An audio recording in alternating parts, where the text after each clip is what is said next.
Hello friends, मैं Aryan Shukla business adviser YouTube channel business adviser 009 पर आपका स्वागत करता हूं। आज हम बात करेंगे marketing part 2। Welcome to marketing part 2 by Aryan Shukla business adviser on the YouTube channel business adviser 009। स्वागत है मैं आपका एक बार फिर से। पिछले भाग में हमने मार्केटिंग को समझाने या समझने का प्रयास किया था, नहीं बल्कि मार्केटिंग को समझने समझाने की शुरुआत की थी। आज उसी क्रम को आगे बढ़ाएंगे। वास्तव में बिजनेस एक निर्जीव पदार्थ या प्रोडक्ट है। किसी भी बिजनेस की दो गतियां हैं, या किसी भी बिजनेस में एक गति होती है, दूसरी गति उसकी होती है। एक बिजनेस में गति होती है, दूसरी गति उसकी होती है, अर्थात एक गति में मूवमेंट बिजनेस में होती है और दूसरी गति या मूवमेंट बिजनेस की होती है। अब बिजनेस में जो गति होती है, मूवमेंट होता है, वह उसके पार्ट्स की गति या मूवमेंट या एक्टिविटी या फंक्शन होता है। दूसरी जो बिजनेस की गति मार्केट में या सोसाइटी में होती है, उसे हम मार्केटिंग कहते हैं। एक से वह खुद जिंदा रहता है, दूसरे से उसका बिजनेस जिंदा रहता है। यहाँ पर बिजनेस शब्द का प्रयोग दूसरे संदर्भ में किया जा रहा है, अर्थात बिजनेस जो वर्क है, जिसका संबंध अर्निंग से है, जिसका संबंध डेवलपमेंट प्रगति प्रोग्रेस है, इसलिए दोनों गतियाँ इम्पॉर्टेंट हैं व्यापक रूप में बिजनेस के लिए। इसलिए दोनों गतियाँ इम्पॉर्टेंट हैं व्यापक रूप में बिजनेस के लिए। इसलिए यहाँ पर व्यापक रूप में बिजनेस का अर्थ body plus function plus action plus vision plus vision according action बराबर बिजनेस। एक गति से एक बिजनेस जिंदा रहता है, दूसरी गति से दूसरा बिजनेस जिंदा रहता है। इसलिए मैंने कहा कि business multiply business is equal to business square, जिसे संक्षेप में हम बिजनेस कहते हैं। इस प्रकार से किसी भी बिजनेस के दो प्रकार के कार्य होते हैं, नंबर 1 इंटरनल वर्क और नंबर 2 एक्सटर्नल वर्क। अब आप कौन से एक्सटर्नल वर्क करते हैं, हमें इससे मतलब नहीं, परंतु हम यहाँ पर एक्सटर्नल वर्क का मतलब फिलहाल 3 रूपों में लगाते हैं। Number 1 raw material related external work, number 2 development related external work, number 3 marketing. अब इंटरनल वर्क 2 प्रकार का होता है, नंबर 1 वर्क, नंबर 2 एडमिनिस्ट्रेशन या मैनेजमेंट वर्क या कंट्रोल वर्क। हम यह जानते हैं बिजनेस बहुत से कार्यों या वर्कों का समूह है, जो संभव है कुछ ग्रुप्स या प्रकारों में क्लासिफाइड हों।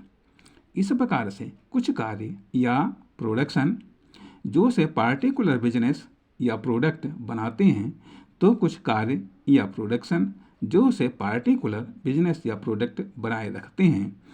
अब हम बिजनेस में 2 प्रकार का कलेक्शन करते हैं, या सजाती या विजाती करते हैं, सजाती या विजाती,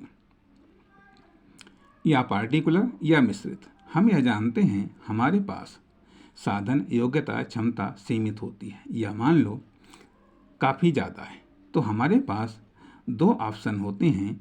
यदि काफ़ी ज़्यादा है तो या तो बहुत सारे बिजनेस करें या स्टार्ट करें। जब बहुत सारे बिजनेस स्टार्ट करेंगे तो साधन या संसाधन बहुत सारे में डिवाइड होंगे, तो स्वाभाविक बात है उनका स्केल छोटा हो जाएगा। या कोई एक बिजनेस करें जो कि बड़े स्केल पर, या छोटी से शुरुआत करें और धीरे धीरे इन्वेस्टमेंट बढ़ाते हुए और बड़ा करते जाएं। तथा जब हमारे पास साधन योग्यता क्षमता सीमित होती है, तो या तो हम बहुत सारे छोटे छोटे बिजनेस करें या एक छोटा बिजनेस करें, बहुत छोटे से स्टार्ट करके धीरे धीरे उसे बड़ा करें।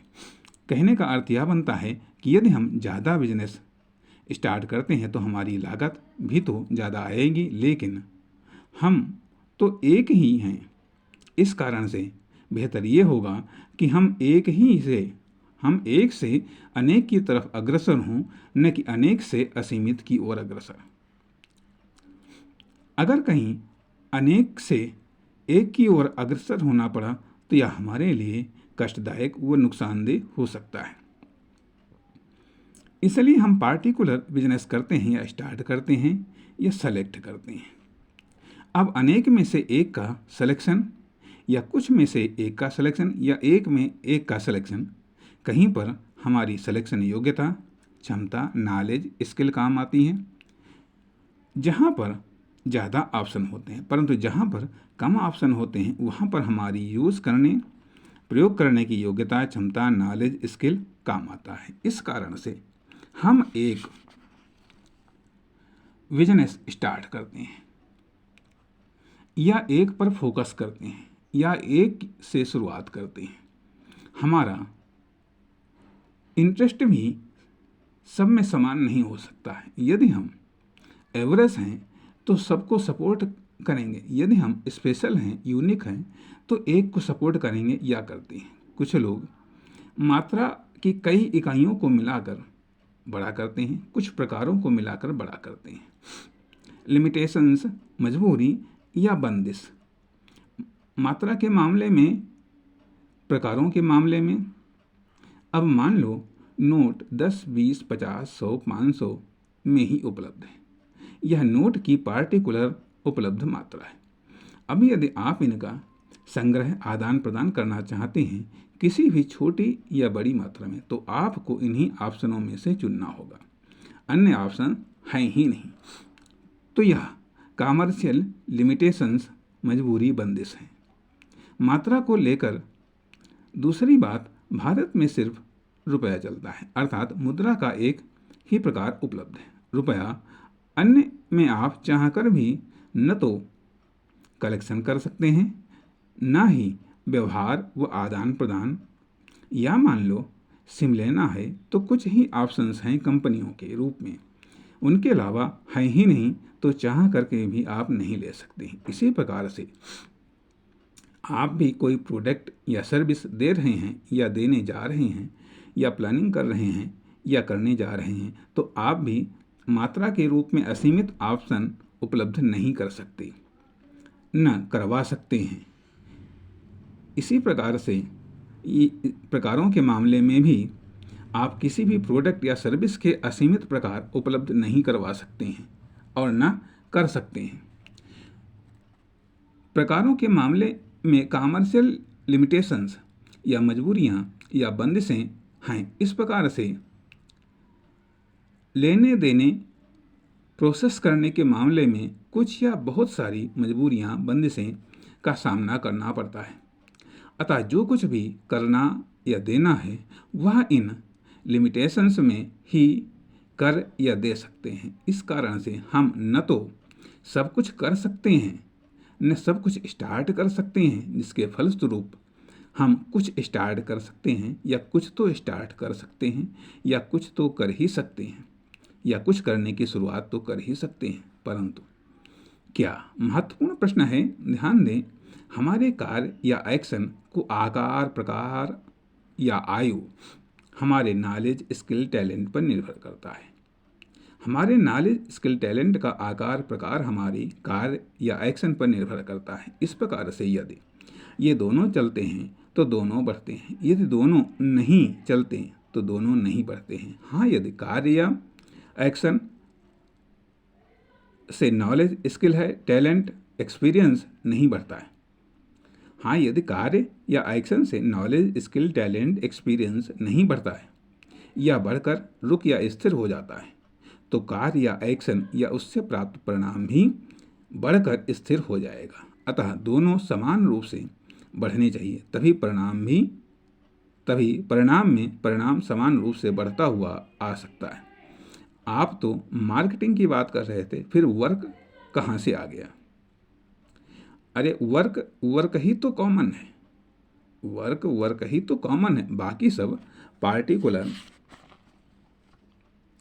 इसलिए वर्क की थ्योरी, प्रिंसिपल, प्रोडक्ट, सर्विस ही तो स्पेशल हैं। ध्यान दें, वर्क ही तो कॉमन है, वर्क की थ्योरी, प्रिंसिपल, प्रोडक्ट या सर्विस ही तो स्पेशल है।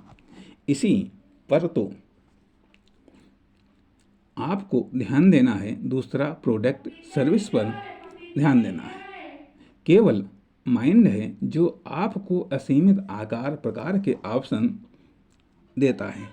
इसी तरह से आपके सॉफ्टवेयर प्लानिंग प्रोग्रामिंग में यह क्षमता होनी चाहिए जो हमारे माइंड में क्षमता होती है। तो हमने यहाँ पर यह जानने, बताने, समझने का प्रयास किया कि हम हमारे अनुसार हमारे पास सब कुछ होते हुए भी सब कुछ कर सकने के बाद भी सब कुछ नहीं कर सकते हैं, कुछ ही कर सकते हैं। जो कुछ कर सकते हैं वह मात्रा व प्रकार के रूप में डिफाइंड होती है। मान लिया ए प्रकार है जिसकी 20 मात्रा है, तो ए प्लस बी से हमने स्टार्ट किया। अब प्रकार अलग है, मात्रा अलग है। प्रकार को प्रकार से जोड़ेंगे, मात्रा को मात्रा से जोड़ेंगे। जैसे ए प्लस बी प्लस 20 प्लस 20, इससे ए अलग प्रकार का है, बी अलग प्रकार का है। तथा A plus B plus 10 equal to A plus 30, इसमें प्लस 10 ए की ही अतिरिक्त मात्रा है जो जुड़कर ए प्लस 30 हो गई। इसी प्रकार से माइनस में भी हो सकता है।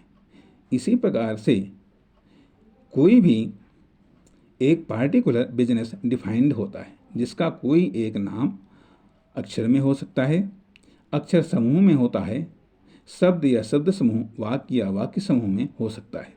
मान लिया हमने आर नाम दिया, तो आर क्या है? R is equal to A plus 20। इस प्रकार से एक आर बहुत सारे ए प्लस 20 का समूह होता है, या हो जाता है, या बन जाता है। अब यहाँ से नंबर 1 आपका बिजनेस डिफाइंड हो गया। नंबर 1 यहाँ से आपका बिजनेस डिफाइंड हो गया। नंबर 2, अब यहाँ से आपका एक वर्क डिफाइंड हो गया। नंबर 3, अब यहाँ से एक प्रोडक्ट या सर्विस डिफाइंड हो गई जिसकी आपको मार्केटिंग करनी है। अब यहाँ से एक माध्यम डिफाइंड हो गया जिसके द्वारा आपको खुद के टैलेंट, नॉलेज, स्किल, दुकान, फर्म, कंपनी, बिजनेस, प्रोडक्ट या सर्विस की मार्केटिंग करनी है। या फिर जिसके द्वारा दूसरों के टैलेंट, नॉलेज, स्किल, दुकान, फर्म, कंपनी, बिजनेस, प्रोडक्ट या सर्विस की मार्केटिंग करनी है। एक में खुद हैं, दूसरे में माध्यम है। यहाँ पर मार्केटिंग क्या है? बिहेवियर है, कल्चर है, कुछ परंपरा है, कुछ आधुनिकता है, कुछ साहित्य है, कुछ संगम है। अब मार्केटिंग को डिफाइंड करना मतलब वर्क को डिफाइंड करना। मार्केटिंग एक वर्क है, एक एक्स्ट्रा वर्क है, एक एक्स्ट्रा इन्वेस्टमेंट, एक एक्शन, डिसीजन, कल्पना। किसी के लिए यह आवश्यक नहीं है, कोई इसे आवश्यकता समझता है, कोई इसे अनिवार्य आवश्यकता समझता है, और कोई तो इसे ही अपना बिजनेस समझता है। सोच अपनी अपनी, धारणाएं अपनी अपनी, एक्सपीरियंस, आत्मविश्वास, नॉलेज, स्किल, टैलेंट अपना अपना। इसलिए बिजनेस और उसकी मार्केटिंग भी अपनी अपनी होती है, परिणाम, रिजल्ट भी अपना अपना होता है, तो सक्सेस भी अपना अपना होता है। तो बचता क्या है? सपना, या बच क्या जाता है? सपना। अपना तो अपना हो जाता है, परंतु इस चक्कर में सपना सपना हो जाता है, वहाँ कभी अपना नहीं हो पाता है, कभी होता भी नहीं। हम कभी भी अपने सपने को पूरा नहीं कर सकते जब तक दूसरे के सपने को पूरा न करेंगे। अर्थात हमें दूसरे के सपने को पूरा करना है, तब दूसरे हमारे सपने को पूरा करेंगे। हम खुद अपने सपने को कभी नहीं पूरा कर सकते हैं, हम केवल दूसरे या दूसरों के सपनों को पूरा कर सकते हैं। तो हो सकता है दूसरे हमारे सपने को पूरा कर दें, परंतु सपने या सपनों को दूसरा या दूसरे ही पूरा कर सकते हैं। मान लो हमने मोहब्बत में एक्स को पाने का सपना देखा। अब इसे स्वयं नहीं पूरा कर सकते हैं, परंतु यदि हमने एक्स के सपनों को पूरा कर लिया तो हो सकता है एक्स हमारे सपनों को पूरा कर दे। यदि हमें अमीर बनना है तो हम अमीर नहीं बन सकते हैं। हाँ, यदि हमने कस्टमर के सपनों को पूरा कर दिया तो हो सकता है कस्टमर हमें अमीर बना दे। इसलिए वास्तव में मार्केटिंग प्लस बिजनेस ये दोनों कस्टमरों के सपने को पूरा करने का एक माध्यम है जो सौभाग्य से हमारे पास है, जिसके द्वारा हमें कस्टमर के, उपभोक्ता के, पब्लिक के, ग्रुप, समूह, संस्था, कंपनी, बिजनेस के सपनों को पूरा करना है, साकार करना है, तभी हमारे सपने पूरा हो सकते हैं। अतः संक्षेप में मार्केटिंग दूसरे के सपनों को पूरा करने की आर्ट है, कला है, डिजाइन है, टैलेंट है, नॉलेज है, स्किल है और कुछ नहीं। इसे मैं आसान नहीं कर सकता। जानबूझ कर जरा खुद को विकसित करिए। समझने के लिए धन्यवाद। मिलते हैं अगले भाग में।